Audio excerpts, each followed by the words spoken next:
बिहार का एक बच्चा अपने दम पर पुर्तगाल जैसे देश में फुटबॉल की ट्रेनिंग ले रहा है। अब आप चुनावी राजनीति में उतरेंगे क्या 2027 में? ऐसा कुछ देखने को मिलेगा? क्या रुख है प्रदेश सरकार का? क्या कोई इशारा कि कब तक चुनाव? भ्रष्टाचारियों के लिए अगर कोई जगह बची है वो केवल और केवल जेल है। और लैंड जिहाद, लव जिहाद, थूक जिहाद, चाहे जो भी हो प्रदेश में, उन भ्रष्ट अधिकारियों को हम संदेश देना चाहते हैं कि उनकी खैर नहीं, वो सुधर जाएं, वो समझ जाएं।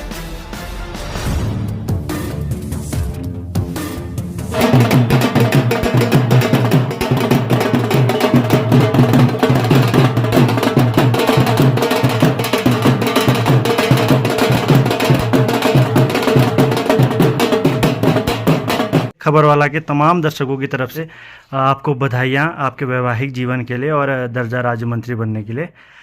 तो सर कुछ सवाल हैं क्योंकि खेल परिषद अब आपके पास है। तो मेरा जो पहला सवाल है कि उत्तराखंड के जो मेन शहर हैं वहाँ तो बहुत से खिलाड़ियों और सुविधाएं हैं, लेकिन जो पहाड़ के दुर्गम इलाके में खिलाड़ी हैं उनको एक मेन प्लेटफॉर्म देने के लिए अब आगे की क्या योजनाएं हैं आपकी?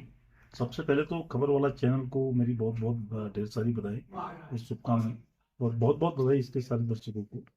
आज मैं जब से मुझे इस प्रदेश के यशस्वी मुख्यमंत्री श्री पुष्कर सिंह धामी जी ने खेल परिषद जैसी जो अहम जिम्मेदारी दी है, तब से मैं पूरे प्रदेश में घूम के संभावना तलाश रहा हूँ खेलों की।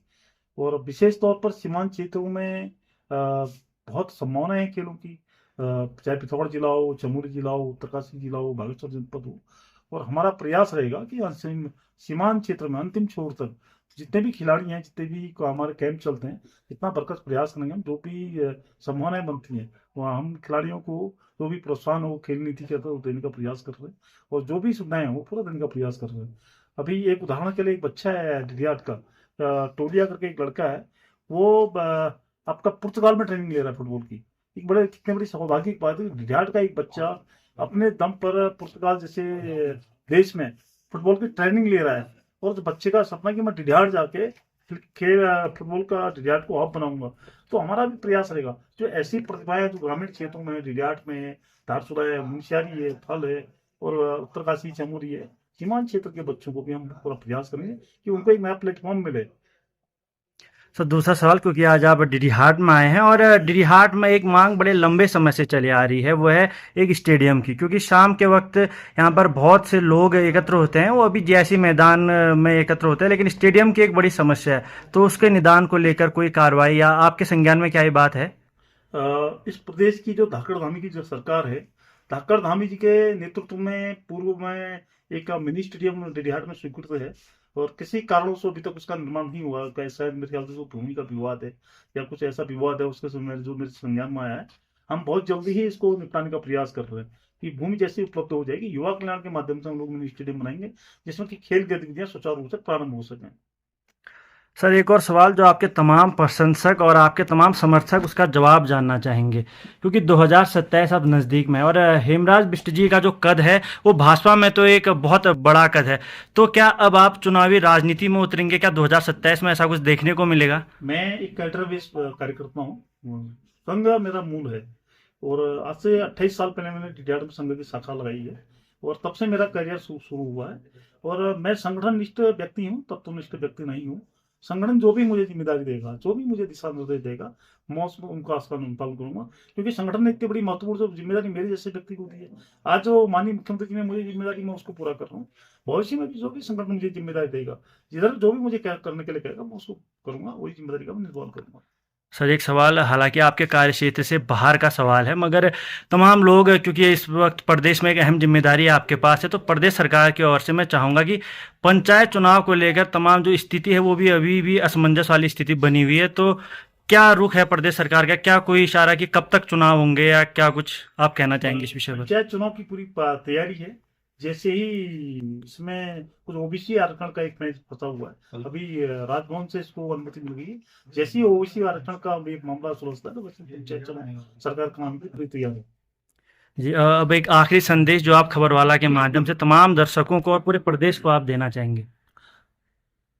देखिए, इस प्रदेश में धाकड़ धामी जी की सरकार काम कर रही है, वो निष्पक्ष निर्विवाद होकर और निष्पक्ष तौर पर काम कर रही है। पूरे विकास, जनता के लिए जो जनोपयोगी योजनाएं हैं उसको धरातल पर उतारने का काम कर रही है। और सबसे बड़ी बात है कि इस प्रदेश में भ्रष्टाचार मुक्त शासन जो दे रही है, धाकड़ धामी जी की सरकार दे रही है। अभी उसका जो प्रत्यक्ष उदाहरण है, कल ही डीएम हरिद्वार, एक आईएएस अधिकारी, एसडीएम हरिद्वार और पूर्व नगर आयुक्त हरिद्वार को एक जमीन घोटाले के मामले में जैसे माननीय मुख्यमंत्री के संज्ञान में आया, तुरंत उच्च स्तरीय जांच कराने के बाद निलंबित उधर के हरिद्वार के डीएम, एसडीएम और उधर के जो नगर आयुक्त हैं उनको तुरंत बर्खास्त माननीय मुख्यमंत्री ने किया है। इससे एक प्रदेश में संदेश आता है कि ये प्रदेश भ्रष्टाचार मुक्त प्रदेश है। और धाकड़ धामी की जब तक सरकार रहेगी, भ्रष्टाचारियों के लिए अगर कोई जगह बची है वो केवल और केवल जेल है, और जेल के अलावा कहीं कोई जगह नहीं है। यह संदेश माननीय धाकड़ धामी जी ने दिया है। उसके अलावा लैंड जिहाद, लव जिहाद, थूक जिहाद, चाहे जो भी हो, उसमें धाकड़ धामी ने कार्रवाई की है। जितने भ्रष्टाचारी हैं, दुराचारी हैं, बलात्कारी हैं, जितने उपद्रवी हैं, उनके घरों में बुलडोजर चलाने का अगर कोई किसी ने आज तक साहस दिखाया है, हिम्मत दिखाया है, वो धाकड़ धामी जी की सरकार ने दिखाया है। और आज प्रदेश में अगर भ्रष्टाचार मुक्त अगर किसी देश के कोने में अगर है तो उत्तराखंड के अंदर है। वो अगर है तो केवल धाकड़ धामी जी की ओर से। इसलिए मैं बधाई देना चाहता हूँ धाकड़ धामी जी को पूरे प्रदेश की ओर से कि आप बहुत बहुत बधाई के पात्र हैं। और प्रदेश में उन भ्रष्ट अधिकारियों को हम संदेश देना चाहते हैं कि उनकी खैर नहीं, वो सुधर जाएं, वो समझ जाएं। क्योंकि इस प्रदेश में यशस्वी मुख्यमंत्री धाकड़ धामी जी जो युवा मुख्यमंत्री हैं, जो पूरे प्रदेश की दिशा और दशा को जानते हैं और जिन्होंने पूरे प्रदेश की एक रूपरेखा खींची है कि जो भ्रष्टाचार मुक्त हो, चाहे नकल विरोधी हो, चाहे कुछ भी हो। ये बड़ा गर्व का विषय है इस प्रदेश में कि अगर पहली बार देश के अंदर कहीं नकल विरोधी कानून अगर लागू हुआ है तो एक आदर्श कानून के तौर पर लागू हुआ तो अपने उत्तराखंड की धरती से हुआ है। यूसीसी जैसा कानून अगर देश के अंदर लागू हुआ है तो उत्तराखंड की धरती से हुआ है। इस तरह से जाता है तो माननीय यशस्वी मुख्यमंत्री जी को जाता है। यह सब भारत के यशस्वी प्रधानमंत्री नरेंद्र मोदी जी के आशीर्वाद से हुआ है, माननीय नरेंद्र मोदी जी को जाता है। विशेष तौर पर अगर किसी को नहीं जाता है तो इस प्रदेश के धाकड़ धाम जी को जाता है। इसके लिए उनका बहुत बहुत धन्यवाद देता हूँ, बहुत बहुत आभारी हूँ।